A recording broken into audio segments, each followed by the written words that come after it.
After 2 years of intense negotiations, a 2-hour flight from Tehran to Doha has brought an end to an ordeal for 5 imprisoned Americans. The second year of those negotiations saw Qatari mediators shuttling between hotels in Doha. At no point did the American and Iranian parties meet face to face. The freed prisoners include US-Iranian dual national Siamak Namazi and Imad Sharki, as well as environmentalist Murad Tabaz. They had been accused of spying and held for several years in Tehran. They were released as part of a prisoner swap deal that included 5 Iranians also released from US custody. The deal was carefully orchestrated and began with $6 billion of funds of frozen Iranian oil money initially seized in South Korea being sent to Switzerland and then to Doha. The Iranian Foreign Ministry confirmed that transaction. In the framework of our active foreign policy, we have unlocked our frozen assets in South Korea. Today, God willing, these funds will be in the hands of our government and people, and this government will spend it accordingly to the needs of the people.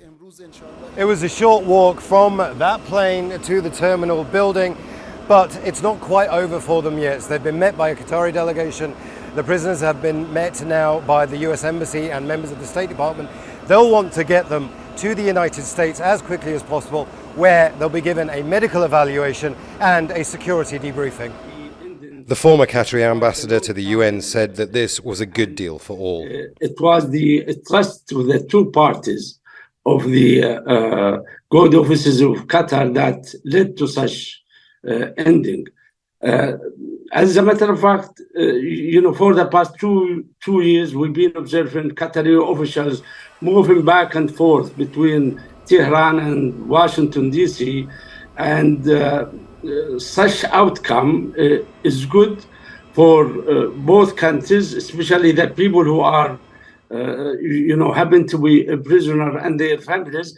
And it's also good for our region, because the more we solve a problem or a problem solved around us, the more our region become more stable. There was a visible sense of relief as the freed prisoners boarded the flight out of Tehran on Monday. For Qatar, this has been a successful outcome to a very difficult negotiation process. But this is far from over for the Iranians and Americans who remain at odds over several issues, including Iran's nuclear energy program. An issue such as that will require both sides to sit down and talk face to face. Imran Khan, Aljazeera, Doha. Make sure to subscribe to our channel to get the latest news from Al Jazeera.